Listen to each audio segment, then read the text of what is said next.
var sana fırsat evinde. Orada eller var sen gör dediler. Gözüm gördü orada dört merdane. Gönlüm cuşa geldi başım gerdane. O anda var idi iki divane. Kolumdan tutup beni alıp gitti. Durma evlat oraya sen var dediler. Sayramda bulunup sen dur dediler. Oturmuştuk geldi iki pirzade. Gözünden yaş akar dili duada. Hu hak diyerek çıktı altı piyade. Adem şimdi gelir sen gör dediler. Dört atlılar geldi yeşil kıyafetli. Asaları yeşile itilmiş atlı. Meclis halkasını dar tutma dediler. İnsan çok genişçe sen kur dediler. Ufuklarda 60 atlı göründü. Muhammed diyerek hep ona yöneldi. Sağlık selametlik bir soruldu. Buyurun ulu eve sen gir dediler. Bir atın sırtına bizi bindirdiler. Sayramdaki evde konup durdular. Meclis kuruldu saf saf oturdular. Evlat bu araya sen gir dediler.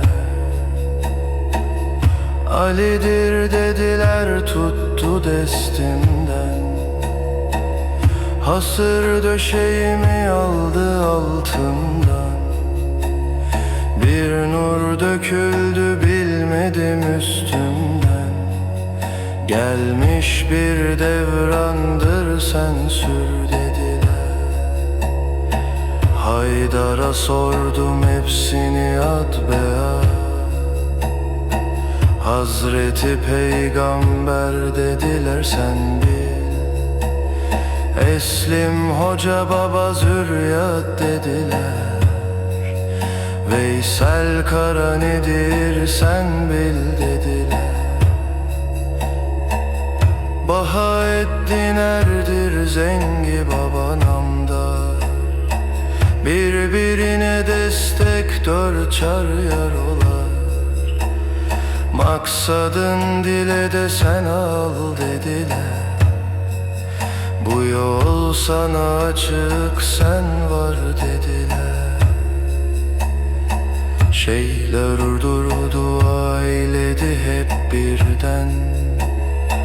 124 bin enbiya aşağı. Tamamı buradadır sen bil dediler. Kulun maksadını ver dediler. Eslim Baba Selman kadeh sundular. Aklım başımdan alıp derde saldılar. Arşta ferşte ne var sen gör dediler. Celil sırrına var sen gör dediler. Yel oldum koştum yer damarına. Nazarım değdi ya arş kemerine. Ne hayal etsem önümde belirdi. Kul kalk zamanı gel dediler. Resulullah buyurdu aşabına. Evladı uğurlayın dua veririm. tatlıya emreyledi sonra. Getirdiğin yere koyun dediler. Mahdum kulu kalktı, gözün açtı.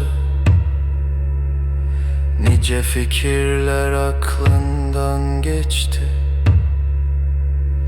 Evlat Allah yarın yolun açık.